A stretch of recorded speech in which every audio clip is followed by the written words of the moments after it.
මමත් පුතේ ඒ කාලේ එහෙම තමයි. නිමාඩු දාලා පොත් අරගෙන කොළ අරගෙන ප්ලෑන් ලියනවා ළමයි අපි. හරිද?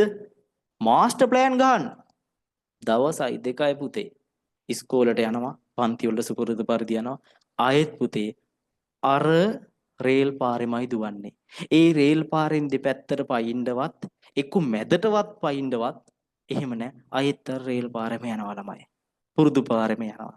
තේරුණාද?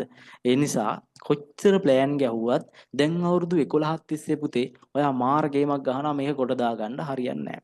ඒ නිසා අවසාන තීරණය තමයි අපි සර්ත් එක්ක වැඩ කරලා රැය තිස්සේ හරි මහන්සි වෙලා සර්ත් එක්ක වැඩ කරලා මේක ගොඩ දා ගන්නවා කියන එක ළමයි. හරිද? තේරෙනවද ළමයි? එතකොට කෙනෙක් නෙමෙයි ගොඩක් දරුවෝ වැඩේ කරනවා. කොච්චර කරත් හරියන්නේ නැහැ ළමයි. ප්ලෑන් නම් එමටයි. ඒ නිසා මම ඔයාලට ඒ ටයිම් ටේබල් දෙන වැඩෙත් ක්ලාස් එකේ මැදින් කරයි. හැබැයි ලොකු ෂෙඩියුල් නෙමෙයි. හොඳද? දවස් දෙකට තුනට සතියකට ඒ විදිහට දිලවල වැඩේ කරගෙන යනවා.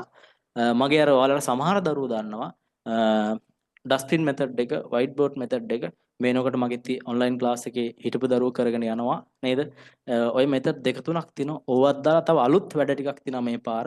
ඒවත් එක්ක තමයි මේ ප්‍රෝග්‍රෑම් එක යන්නේ. හරිද? ඒ නිසා මේ හැම තිස්සෙම අර එකම ක්‍රමයට ගිය පුතේ ඔයාලට මේකට යන විදිය වෙනස්. විදිය මදි, විදිය ස්ලෝ. ඒ නිසා තමයි එක එක මෙතඩ් ඔස්සේ යන්නේ. Tamanට තියෙන ප්‍රශ්න අහන්න. දැන් මම අර කිව්ව එක තමයි හැමෝටම ওই ගැටලුව තියෙනවට දාලා තියෙන්නේ. කොච්චර ප්ලෑන් කරත් වැඩේ හරියන්නේ නැහැ සර්. ප්ලෑනින් වැඩි අපේ. සමහරවල් එහෙමත් හිතෙනවා. අපේ සර් ප්ලෑනින් වැඩි. එහෙම හිතෙනවනේ. බැරි මෙතන නම් මං ගාඩ සර් මට ටයිම් ටේබල් එක ගහලා දෙන්න. හරිද? එතකොට කොච්චර දඟලුවත් කරන්න බෑ. එතකොට මෙන්න මේකට අදාළ මම අර කියපු තියරි කොටස්. මේ තියරි කොටස් ටික කරකවලා ඒක වටේ කරකිලා මහන්සියලා තමයි ගානට යන්නේ ළමයි. හරිද? ඔයාලා දන්නවද ත්‍රිකෝණමිතිය මම දැන් මේනකොට තියරි දරුවන්ට කරලා ඉවරයි. තියරි ක්ලාස් එකෙත් ෆිසිකල් වලත් කරලා ඉවරයි.